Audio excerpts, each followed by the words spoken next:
আমাদের দেশের স্বাধীনতা পর দেশ পরিচালনার জন্য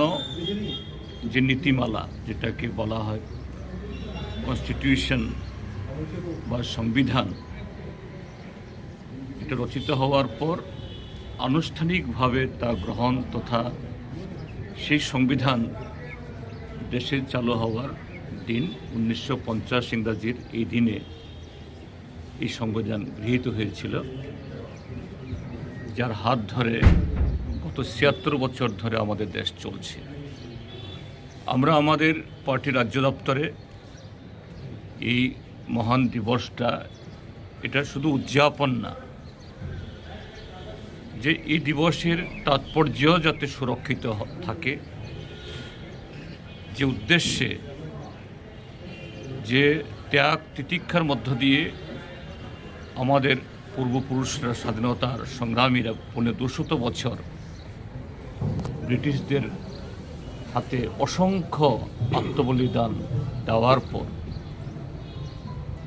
স্বাধীনতা অর্জিত হয়েছিল, সেই দীর্ঘ লড়াইয়ের ফসল, স্বপ্ন, আকাঙ্ক্ষা, এটাই আমাদের সংবিধানের মূল মর্মবস্তু। তার মূল যে কথাগুলো, উই দি ইন্ডিয়ানস, আমরা ভারতবাসী। সে আমরা কারা? এই ভারতবর্ষের নানা বর্ণের, নানা ধর্মের, নানা ভাষাভাষী, নানা সংস্কৃতির মানুষ। এই যে আমরা, আমাদের ভাষা, সংস্কৃতি, ঐতিহ্য, তার সাথে মিলিয়ে আমাদের এদেশের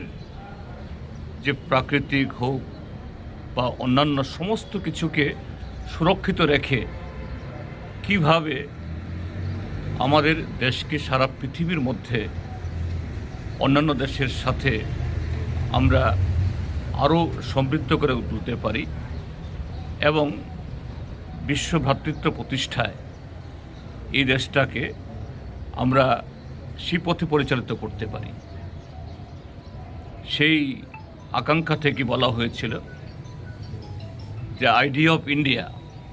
অর্থাৎ এই আইডিয়া অফ ইন্ডিয়া এটা বহুত্ববাদী হবে, যুক্তরাষ্ট্রীয় হবে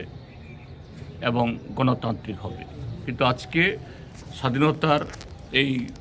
আমাদের সংবিধান গ্রহণের ৭৬ বছর বাদে প্রতিনিয়ত আমাদের এই সংবিধান আক্রান্ত, আমাদের স্বাধীনতার সংগ্রামীদের স্বপ্ন, এটাকে নানাভাবে ব্যাহত করার জন্য আমাদের দেশের যে একটা প্রতিক্রিয়াশীল শক্তি, তাদের মধ্যে কেউ কেউ আবার ক্ষমতার শীর্ষে, তারা